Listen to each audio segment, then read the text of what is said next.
The table is set. Everyone's there. Your mother, your father, maybe a brother, maybe a sister, maybe an aunt who always had something to say. You're sitting in your usual seat, the one you've had since you were 7. Dinner starts fine. It always starts fine. Then something shifts. You said something, or didn't say something, or looked the wrong way, or breathed too loud. You're honestly not sure, but you feel it before you see it. The temperature in the room changes. Eyes move. Someone sighs.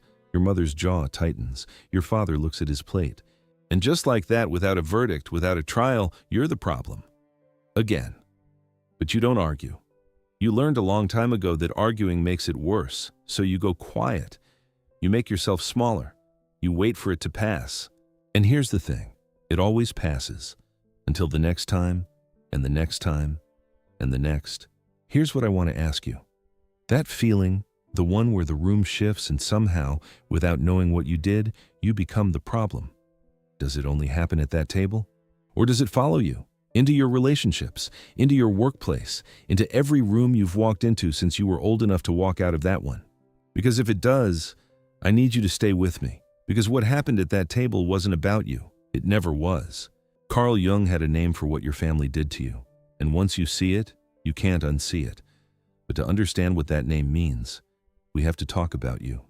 Not the boy at that table, but the man you became. The one sitting here right now. You're not 7 anymore. You know that. You've got your own place, your own life, maybe your own relationship, maybe a job you've worked hard for. You left that table a long time ago, physically. But here's what nobody tells you about leaving. You can walk out of a house, but you cannot walk out of what that house built inside you.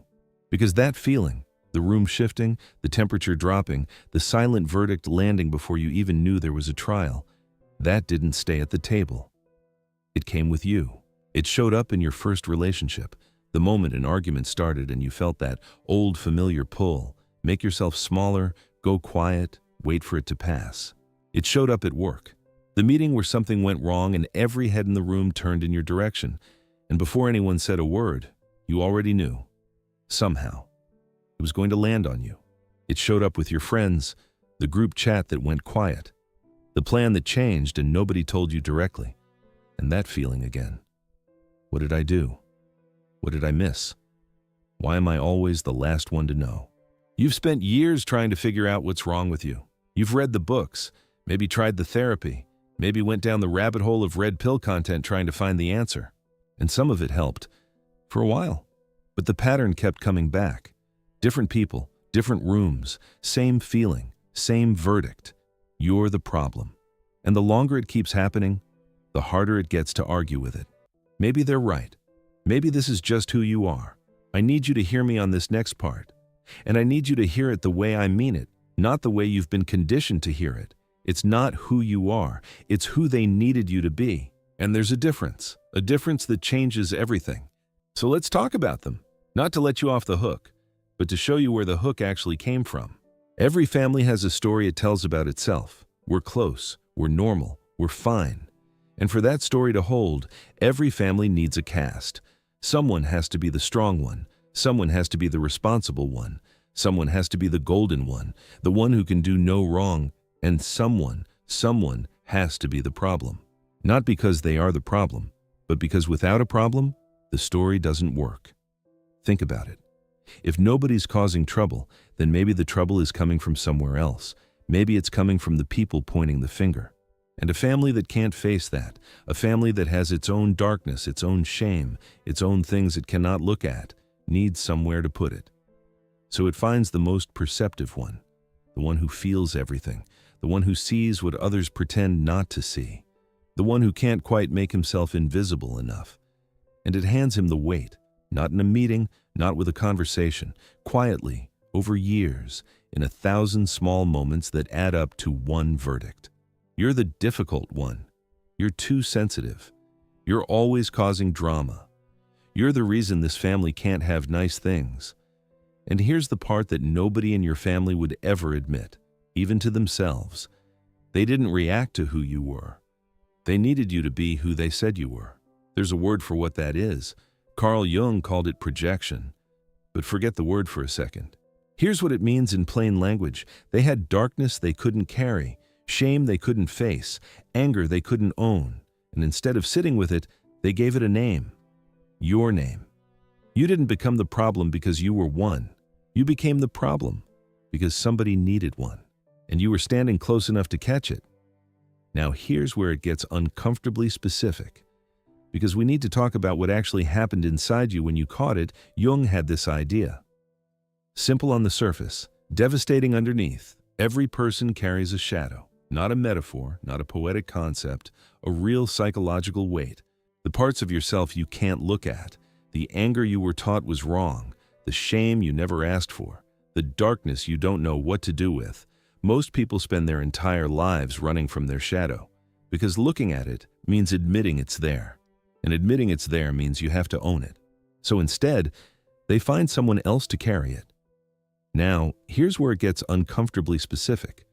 A family system, especially one built around a person who can't face themselves, does the same thing. On a larger scale, the narcissistic parent, the emotionally absent father, the mother who needed a villain to explain her own pain. They couldn't hold their shadow, so they distributed it. And the child who got the largest share, the one who was most perceptive, most sensitive, most unable to pretend he didn't feel what he felt, became the container. Your container. Think about what that means for a 7-year-old boy. He doesn't have the language for it. He doesn't have the understanding. All he knows is that something is wrong, and that something, somehow, seems to be him. So he does what any child does. He adapts. He starts to believe it, not because it's true, but because when the people who are supposed to know you best tell you something long enough, something in you stops arguing. And quietly, without ceremony, without anyone announcing it, the role becomes the identity. He stops asking, "Who am I?" and starts performing who they decided I was. That performance, that assigned identity, Jung would call it the projected crown. Not your crown, theirs. Placed on your head before you were old enough to refuse it. And here's the thing about a crown you've worn since childhood. You forget it's there.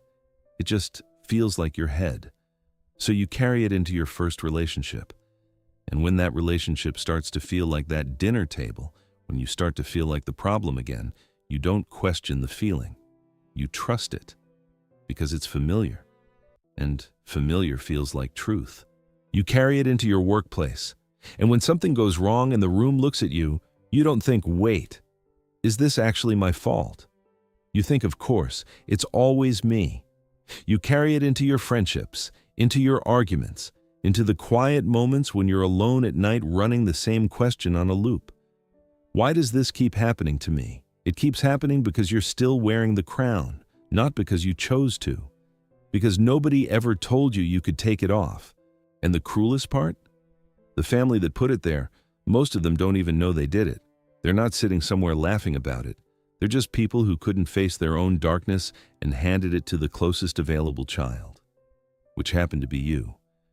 You were perceptive enough to feel everything, sensitive enough to absorb it, and young enough to believe it was yours. That's not weakness. That's what happens when a child tries to make sense of a world that handed him someone else's weight and called it his character. And that weight, the one you've been carrying since you were 7, has a price. Let's talk about what it's actually cost you. Let's talk about what this has actually cost you, not in theory, not in psychology, in your real life, the one you're living right now. Start with your relationships. You've been in situations, maybe you're in one right now, where you're trying, actually trying, showing up, doing the work, being present, and somehow, you still end up as the problem. She's frustrated. And before she finishes the sentence, you're already there, already in that familiar place.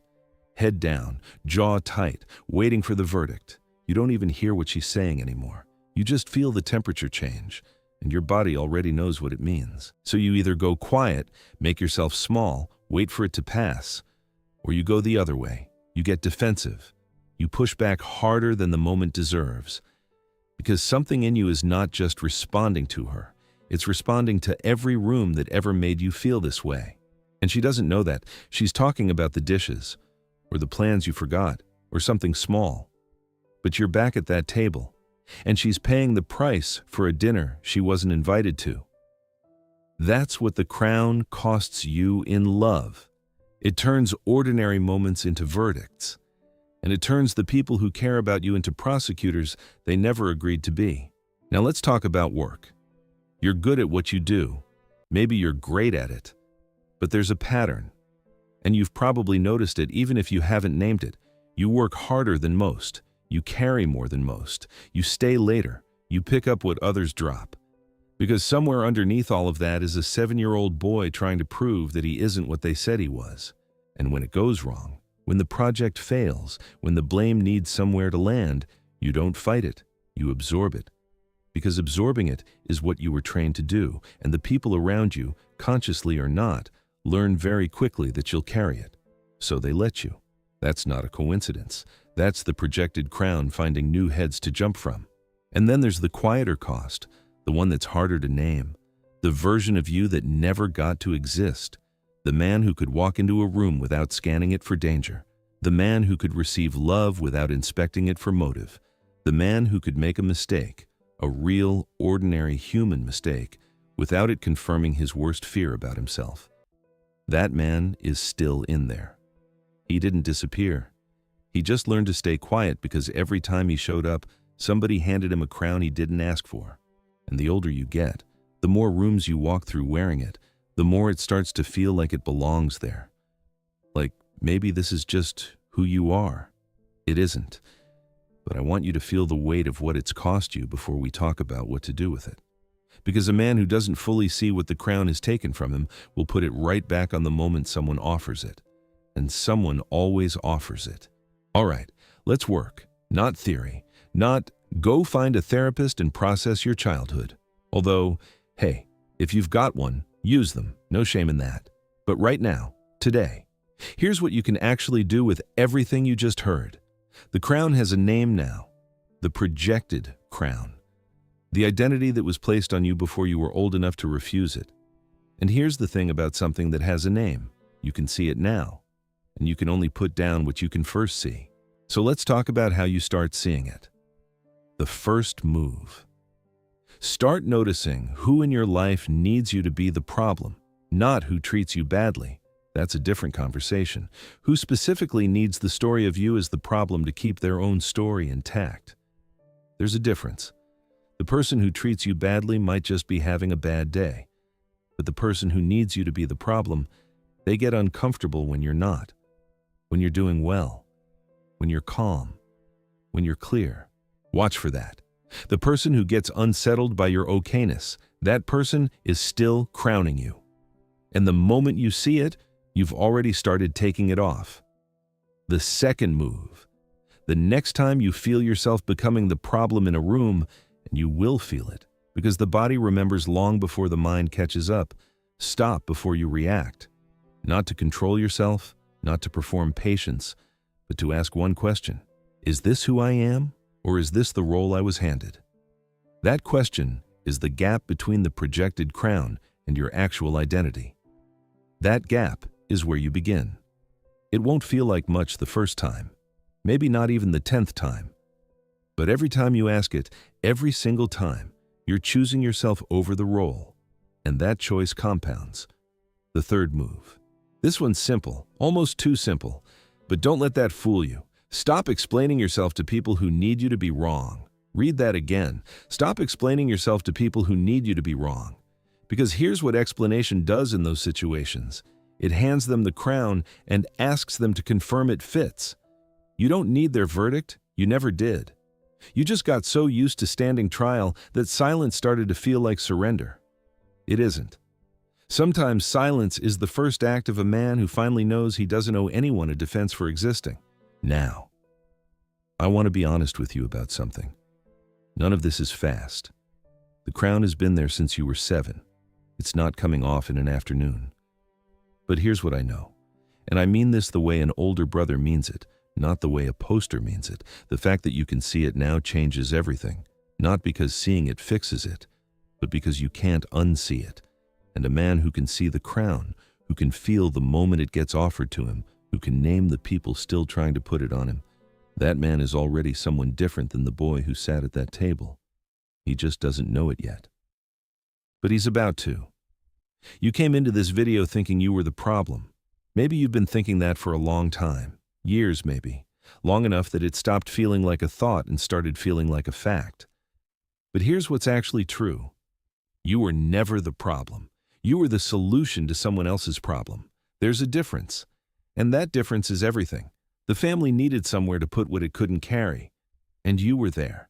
Perceptive enough to feel it, young enough to believe it, and too small to put it down. But you're not small anymore. And the crown, the one they put on you at that dinner table, in that living room, in 1,000 quiet moments you can probably still feel if you sit still long enough, it was never yours. It was never yours. Let that land. Not as a comfort, not as an excuse, as a fact.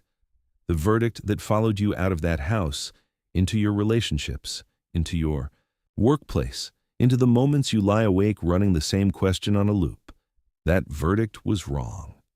It was always wrong. And the man who's been carrying it all this time, working harder to prove it isn't true, going quiet to avoid confirming it, standing trial in rooms that never had the right to judge him, that man deserves to put it down.